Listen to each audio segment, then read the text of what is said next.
How's everyone doing today? My name is Mr. Bradley, and I'm going to walk us through the American Revolution, and more specifically, the causes or influences of the thinkers of the Enlightenment on the American Revolution, and also to consider how the outcomes of this revolution continue to reflect these influences of the Enlightenment. Hope everyone had a wonderful experience on the PSAT the other day. For all that took it, if you did not take it, I hope you were able to use that time wisely and productively. So last block, we began to focus on the impact of the Enlightenment ideas on the United States. We were looking at a handful of different Enlightenment thinkers and to consider their long-lasting impact on the United States and government and society. If you have not yet turned in your DBQ, please try to do so as soon as possible. So what we're going to do today is we're going to continue to examine these causes and effects of the American Revolution. So why don't we go ahead and take a second to get our notebook set up. Our big guiding question for the day is, how did the ideas of the Enlightenment influence the causes and outcomes of the American Revolution? And you'll see that we can create a little T-chart right here. On one side, we'll have the causes. On the other side, we'll have the outcomes. So there's really two parts to what we're going to be looking at today. And then we have a handful of individuals and terms down here at the bottom. The Declaration of Independence, checks and balances, a federal system, the Bill of Rights, Thomas Jefferson, and William Blackstone. So if you want, you can pause this for a moment and make sure that you get your notebook set up for our big focus for today.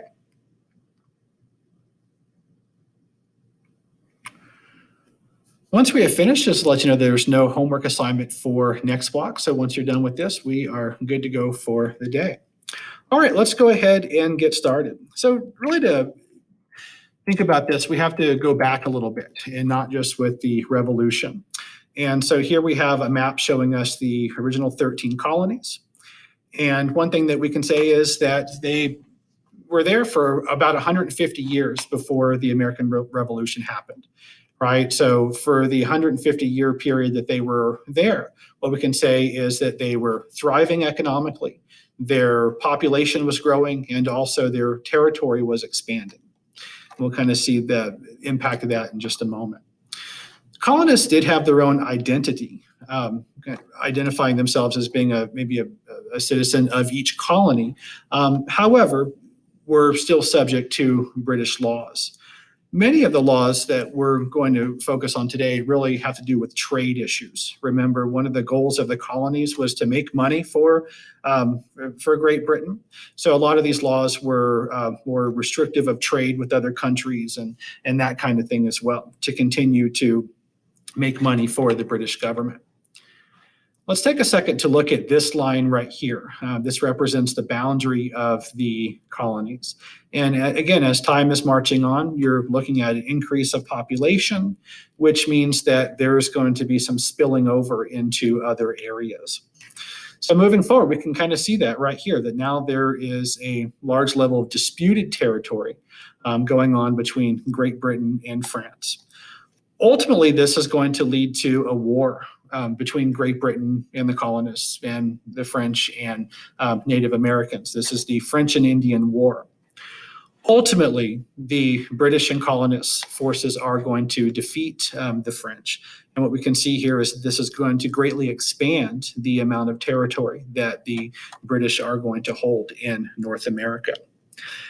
So we can see that as maybe a good thing for Great Britain. But on the other hand, this was also a very expensive war for the British, as they're going to have to mobilize troops and send supplies all the way from Europe over to the colonies to fight against the French. So it being an expensive war, they're going to have to figure out a way to pay for all of this. And what this is going to mean is that there are going to be new taxes that will be levied on the colonists to help pay for the war.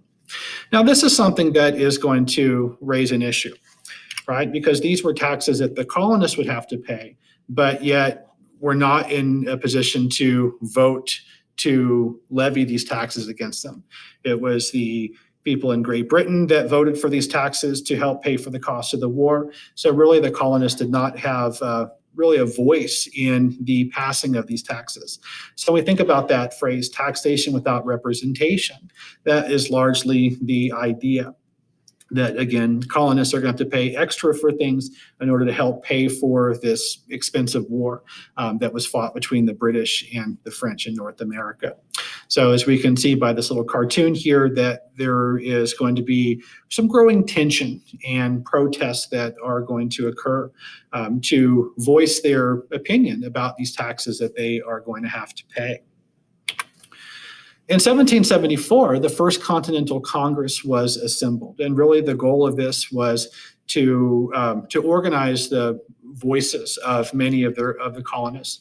That is going to reflect their complaints against the treatment of the colonists by these new taxes and policies of the British. However, King George paid very little attention to this, or really did not do an awful lot to ease some of these tensions. And so with that, these tensions continue to grow, and we will witness the beginning of the Revolutionary War. So that's a little bit of the backstory to this. And so now what we're going to do is to make this connection to our bigger focus. How did the ideas of the thinkers of the Enlightenment contribute or influence this rebellion and revolution? So let's move on over a little bit. So the Enlightenment ideas tended to justify this war for independence, as the colonists wanted the same rights as people in Great Britain. They argued that the social contract was broken and wanted to support a new government that would protect the rights of its people. And this is going to be formalized or vocalized in the Declaration of Independence. So in July of 1776, the Declaration of Independence is going to be drafted. That is going to justify the rebellion, not just to the king. They kind of knew they were already in a rebellion at this point, but to clarify their reasons for doing this, to justify what their actions are, to justify their actions, and also to the world that this is what is happening over here. So in the Declaration of Independence, it is stating the purpose of government. Right, so I will just take a little quote right here. We hold these truths to be self-evident, that all men are created equal, that they are endowed by their Creator with certain unalienable rights, that among these are life, liberty, and the pursuit of happiness. And it's the purpose of government to protect these rights. There were also a list of grievances or complaints against the king, to be very specific as to what the king has done and Parliament have done to deny the colonists of these rights. So let's look at some of the influences of the Declaration of Independence. Certainly Thomas Jefferson is credited with being one of the primary authors of the Declaration of Independence. Certainly he was influenced by some of the thinkers of the Enlightenment, a couple of which, the promotion and protection of natural rights, John Locke's idea of life, liberty, and property, but also to rebel against an unjust ruler. So this social contract idea that it's been broken, so to replace it with the government that will then protect the rights of the individual. He also is going to support free speech, religious freedom, and other civil liberties. We'll kind of see how those will become more reflected in the Bill of Rights a little bit later. Another individual that is going to reflect the influences of the Declaration is a man named William Blackstone.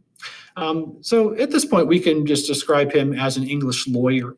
But what he believed is that laws should be understandable and accessible, that you don't just have to be, a lawyer to understand what the laws are. And so one of the things that he did is he's going to publish a series of books. They're called Commentaries on the Laws of England. And what these do is they help people understand their rights. And so as more and more people are able to understand their rights, they can also understand how those rights are being denied from them. And so when we look at the Declaration of Independence, certainly this is going to reflect that as well, that it's really just a clarification of these are our rights, these are the rights that are being violated, how they've been violated, and so it's justifying what they are doing. So let's take a brief moment to reflect on our guiding question and a few of these individuals in terms for the day. Maybe take a second to pause and to explain some of the influences of the thinkers of the Enlightenment as serve as the causes of the American Revolution, explanation of the Declaration of Independence, and the influence of Thomas Jefferson and William Blackstone.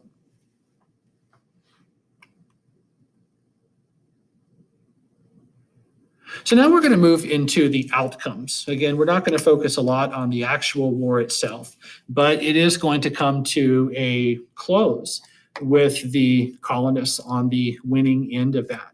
And so now you have the task of creating a new government that is going to try to uphold those ideas or ideals by which you rebelled again and fought against the previous order of things.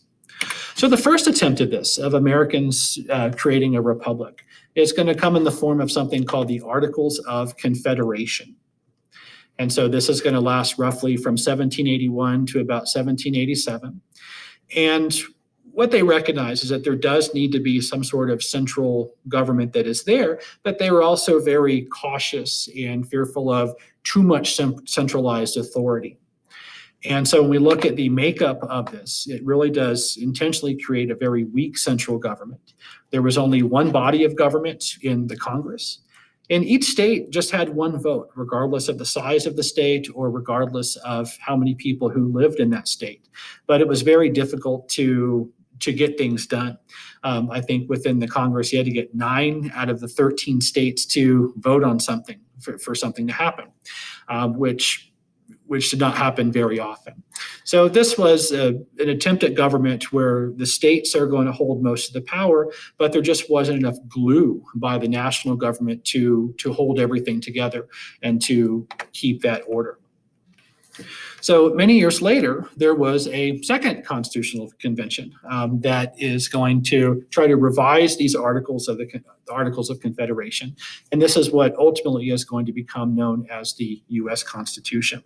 So let's look at a few things here.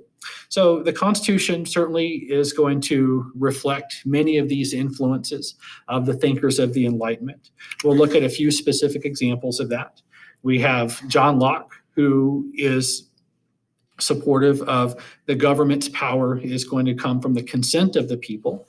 This is what we refer to as popular sovereignty, right? So the people basically give as much authority to the government that the people are willing to do, or the people are willing to provide. So that is this idea, going back to the social contract theory, that the people are going to promise to obey as long as what the government does is just and fair.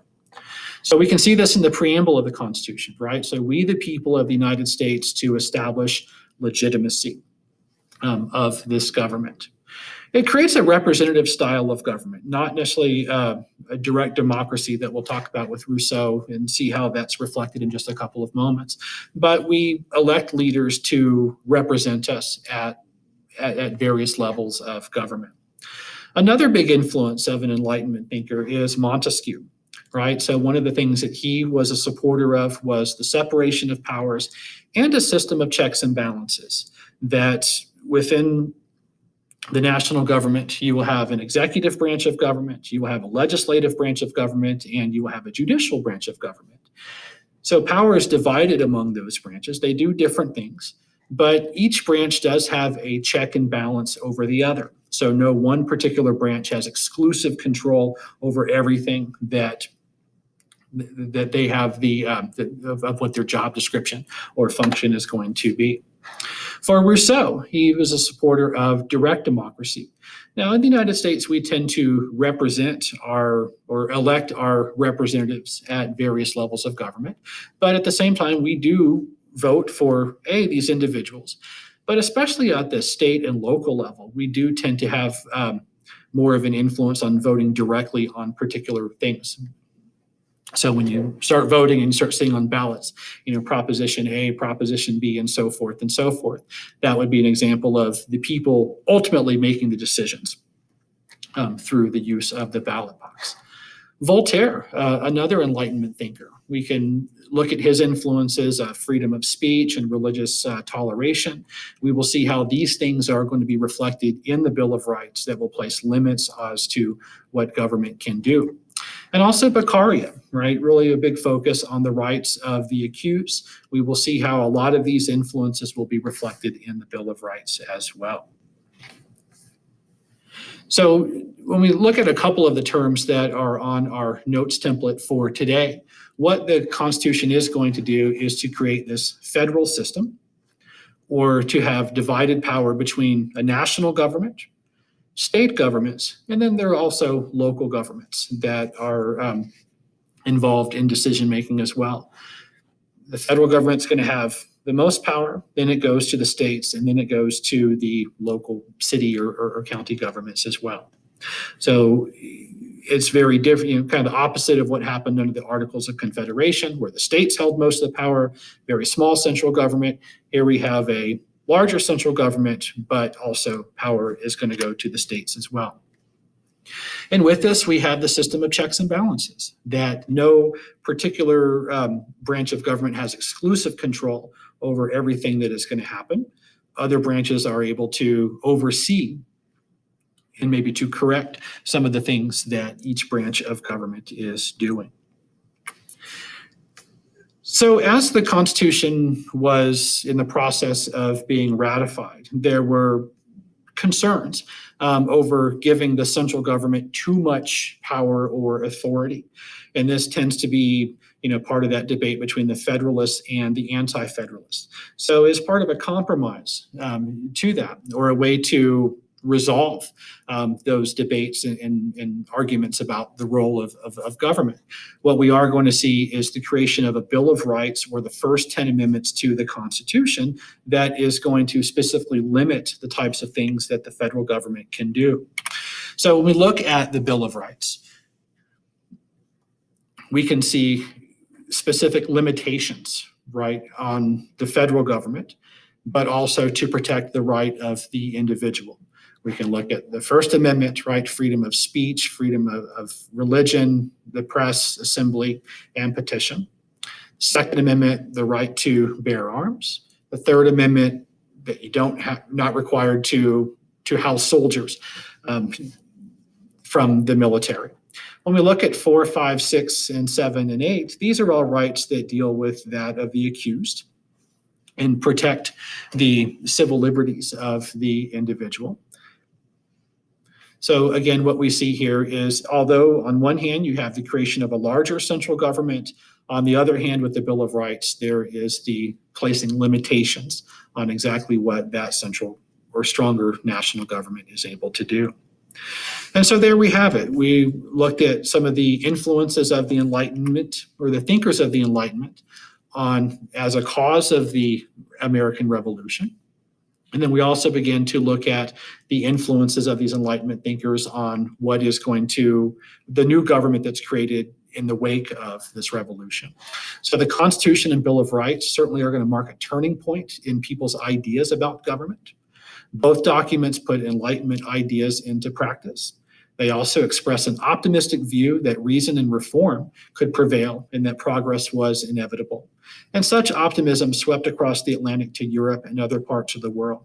That's kind of where we're headed over the next several days as we embark upon this age of revolutions, or examples of revolutions, and how the ideas of the Enlightenment are certainly going to influence the causes of the revolution and also the aftermath, much like they did in the American Revolution.